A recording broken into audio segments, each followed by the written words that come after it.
number one on that list, of course, is Barian Brown. Barian Brown, I remember I mentioned before on the channel back in that first video I did, the speedster from Kentucky. You know, he played there for 3 years. You know, he's a senior now. Had 628 yards his freshman year. Sophomore year had 539 yards. And then senior year, he has 361 yards. He missed a year, but he has speed. You know, he's very fast and crafty, shifty, first-class speed. He's a good kick returner as well, punt returner as well. I feel like he's one of those guys who could be a gadget-type guy in the league. And, you know, a lot of those players, I'm not saying he'll be like a Pro Bowler or a superstar. You never know. Possibly could, but I feel like he can definitely be a pretty good player to bring on your team like that and use in different ways, especially given the right offense with that speed he has. I think Barian Brown could be nice like that. I think he'll probably be like a fifth, sixth, maybe sixth round pick around that range, 6th, 7th round pick. But his speed is very good. His speed is very good. I think he has good control of how to get down the field and track the ball too as well. He can make some plays, I think. So I wouldn't be surprised if I find him on a team and then you see him a few years later putting up some solid numbers, maybe 500 yards and putting up some good numbers in the league. Another person I have on the list, of course, as well, too, is that you've seen from my list on the screen, Ty Felton. I mentioned Ty Felton before because I drafted him on my, I think it was on my mock draft I did last week. And I think I drafted him before on another mock draft, too, as well. Ty Felton, 96 receptions last year, or 1,000 yards last year as well. He played phenomenal. He had like 340 more yards than he had the year previous and went out there and played very good. He's a route runner specialist. You know, he can play inside, play outside, and you know, having a guy who's at 6'2", who has good timing with his route running as well. Those timing routes, like the comeback routes, the slug goals, and different ones like that. He has great connection, and he knows how to find the soft spots in the zone. Great IQ, and just a great route runner like that. And just know how to pick apart a defense like that. So he's a very good player. So I think if he's available, you know, you definitely take him. He might not be maybe a first, you know, maybe a first round pick, not a second round pick, not a third round pick, maybe either. Maybe not. But around that 4th round, 5th round range, you can get a definitely big time steal. And I wouldn't be surprised if he went out there and be one of the better receivers in his draft class like that. Go out there and producing some good numbers and stuff. He's a pretty good player. So I think him getting to anywhere like that, anywhere to one of those teams, especially a good team too as well, that can give him opportunity and chance to play, that'll be very cool to see. Ty Felton is pretty nice. Another person I had too, Evan Stewart. I think I had Evan Stewart on my list of one of the receivers I want the Steelers to draft. I thought he would have a big time year, of course, after he got traded. Not traded, at the end of the transfer portal and got put on Oregon. They have a bigger year than what he had before. He still put up 613 receiving yards from 48 catches, 13 games and 5 touchdowns. The year before that, he had 514. The year before that, he had 649. So I think he'll have an even better year. I think he'll put up 1,000-something yards, but he's still a very crafty route runner. A little on the slimmer side of things, but I think in the right system, he can definitely fare well. He's a guy who's very crafty and a good route runner. Quickness and shifty, know how to create separation. When you have a guy who knows how to create separation from his route running ability, that's all you need. It don't matter how fast you are, how strong you are, how tall you are, and how high you can jump. If you can create separation, you know, in the league, you have a spot in the league. If you can't create separation, then you might have to use the other stuff, of course, maybe try to help you with that. But if you can create separation, you always have a chance and stuff. Look at Adam Thielen. Adam Thielen's not the fastest player, but Adam Thielen is a very good route runner. And that's why he's been playing in this league so long. They find a way to get open. Same with Mike Evans. Mike Evans not the fastest, but he has some good speed. He has some solid speed, some good speed. But Mike Evans can create separation. Andrew Hopkins can create separation. He tell you himself. He said, I run like a 4.7 sometimes or something.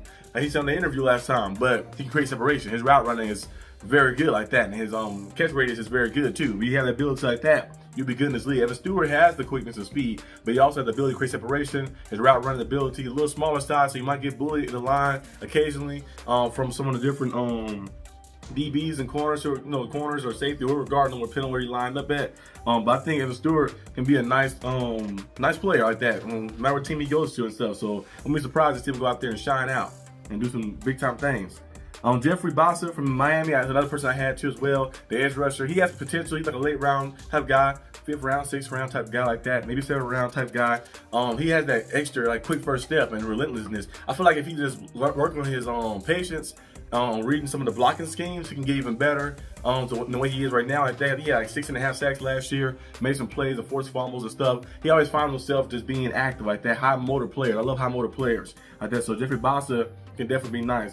Kind of like Malachi Moore and Jaden Reed. Jaden Reed and Malachi Moore are some of my favorite players to watch too, because those guys, like I mentioned, I drafted Malachi Moore a few times, Jaden Reed a few times on the stuff. Malachi Moore from Alabama, Jaden Reed from Penn State. Those safeties play with high motors, tenacity, and they can line up. I love DBs who are versatile, who can line up at different spots. And when you ask them, like on coach's dream, they'd be like a guy who just do everything like that. That's why I'm a big fan. Like my favorite player of all time is Troy Malo. He did the highest level. A guy who can line up in anywhere in the secondary, and maybe as a linebacker sometimes. Troy Malo did that too occasionally as well. He was one of the best safeties of all time, and playing all around and just being versatile and being crafty. But you always need it like that in a sense like that. You might not be, oh, we ain't got a spot open right here, but since you can play this position, you always on the field. So Jaden Reed and Malachi Moore are individuals who are similar in that aspect of playing and being around the field and being on the ball and stuff. I love the plays you watch from them, and I know the interceptions is cool and all the stuff is cool like that, but I love the tackling ability they have as a DB.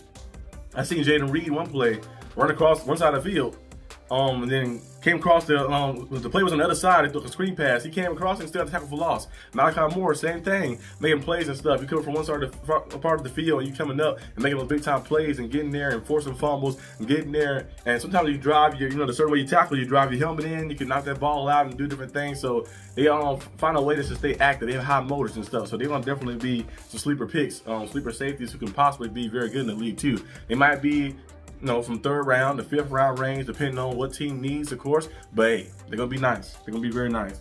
Another person too, who might not be like 3rd, 4th, or 5th round, late round, something like that. Maybe 3rd round, worst case scenarios. But Trey Harris, a receiver from Ole Miss. You look at Trey Harris' numbers and pull his numbers up right here. He's pretty good. You look at Louisiana Tech, as a freshman. His first year he didn't really play too much, but the second year as a freshman, I think we finally got the opportunity to play fully. 562 receiving yards, 4 touchdowns, and then 935 yards, 10 touchdowns in his sophomore year. Then senior season at Ole Miss, 985 yards, 8 touchdowns in another year after. I think, most of them have red shirts. You can do red shirt and forego the year and stuff like that. And he played at Ole Miss his last year, 1,030 yards, 7 touchdowns, averaging 17 yards per reception. Throughout his career, 17 yards per reception, 18 yards per reception. He had 14 before as well. He's a guy who's a deep threat type receiver, big body receiver as well, very physical. Similar to Mike Evans in the play style, red zone threat, a guy you can just throw the ball up to. He'll turn a 50-50 ball to a 60-40 ball or a 70-30 ball. He's a very physical specimen. Got a great vertical leap as well.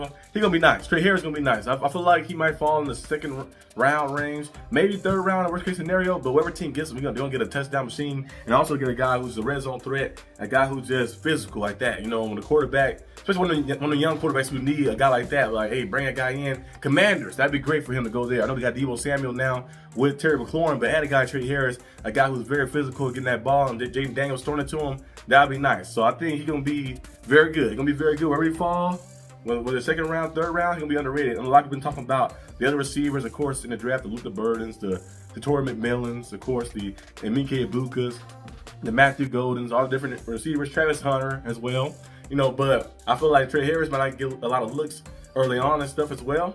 But when you watch his film and you watch him play, he can definitely emerge as to be very good. We've seen other Ole Miss receivers do that before, who play similar styles, physicality and specimens and stuff like that. Kind of like AJ Brown, kind of like DK Metcalf, those guys who play like that and come from the same school. So we'll see him go out there and shine. I think it'll be nice.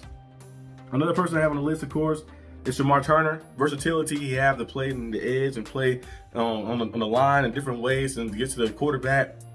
Active in the run game as well. There's a versatile piece all over from Texas A&M.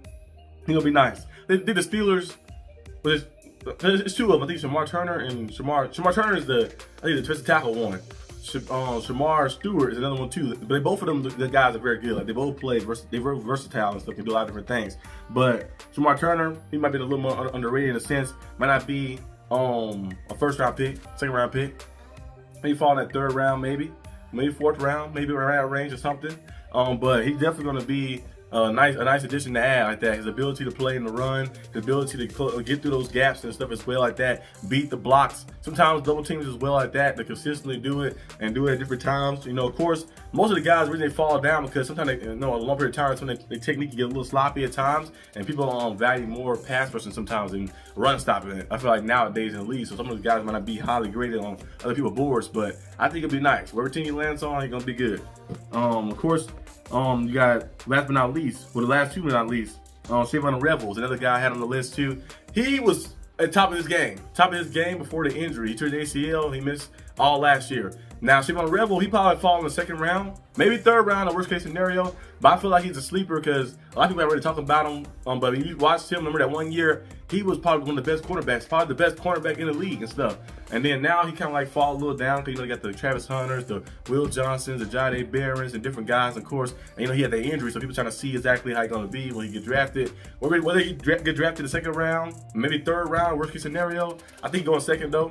But he going to be nice. His ability to match receivers step for step, his technique, his hand placement, his ability to jump passing lanes and have that IQ, high IQ and patience as well to break on stuff, the burst and everything, the ball track and everything is just nice for him while you watch him. I feel like the cornerbacks nowadays, their arms are so long. I think it's kind of hard to get over them, and he know how to use his hands, he know how to hand fight, he know how to make things happen and kind of battle with the receiver and contest stuff as well like that. So he's a very good player. I think if Savon Rebel is available in second round, or whether the Packers, you know, might get, I don't know, the Packers take a cornerback in the first round or not. You know, Chargers, the Vikings, they probably use cornerbacks as well. They're gonna go cornerback first round or not. But whatever team he lands on, he's gonna be a big time piece for them like that. He might have that injury and missed all last year, might have dropped his draft stock just a little bit because of the injury, but overall he's gonna be still very good.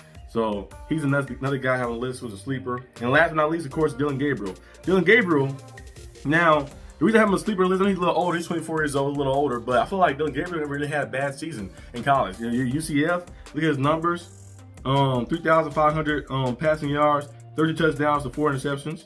And then you look at the first year, 29 touchdowns, 7 interceptions, 3,653 passing yards. You look at, he got to Oklahoma, 3,100 passing yards, 25 touchdowns to just 6 interceptions. Look at the next year in Oklahoma, 3,660 passing yards, 30 touchdowns to just 6 interceptions. Then his last year in Oregon, 72 completion percentage, which is very good, and 3,800 passing yards, 30 touchdowns to just 6 interceptions. So I feel like every year he stayed consistently being productive like that. Touchdown interception ratio is very low. I mean, touchdowns high and the interceptions are very low. He's a cool player. I think Dillon Gabriel has a good touch on the ball, being able to put the ball in the middle. He kind of reminds me of Tua in his play style, because it's kind of like, he don't have the strongest arm in the world, he has the most athletic in the world, but he does have good ball placement, like putting the ball in the middle of the field, getting the ball there to the right guy, in the motion and stuff like that, tapping the ball, and inside the numbers, he's very cool. So I think he could be very accurate in this league and stuff. You see his accuracy got improved every single season of his career, and I think he might not be a first or second round pick, third round pick. He might fall maybe fourth roundish, fifth roundish, around that range. But I think Dillon Gabriel, I wouldn't be surprised if he just step in and just went out there and start playing some good football like that. Just playing good football. And I ain't saying he's gonna be a Pro Bowler or All Pro or anything, but I can definitely see him being a good quarterback. You know, good level quarterback for a long period of time. I feel like he has that potential. He's not immersed in the system. Only if the system is right. The right, got to be a system the 49ers run, the Dolphins run, the Packers run. I feel like he can fit in those type of offenses where guys are crossing and using those guys and stuff. So he's gonna be a nice person to bring on. But this is all I have for the list right here. My top 10 sleepers in the draft. Let me know down below what you guys think. Some more sleepers in this draft, and I'll see you guys probably on Wednesday, because the Heat play in the play-in game versus the Bulls. I'm gonna be live doing a live watch party of that. You can come in there. If you don't watch basketball, you can come in there and ask football questions. It can be college football, NFL. It can be all type of things, basketball stuff. You want to watch the game too as well. I'm gonna be watching that game live as the Heat play the Bulls, try to keep the playoff hopes alive and win that game, and then try to win another game to get in. So we'll see what happens. But I see you guys when I see you. Peace out.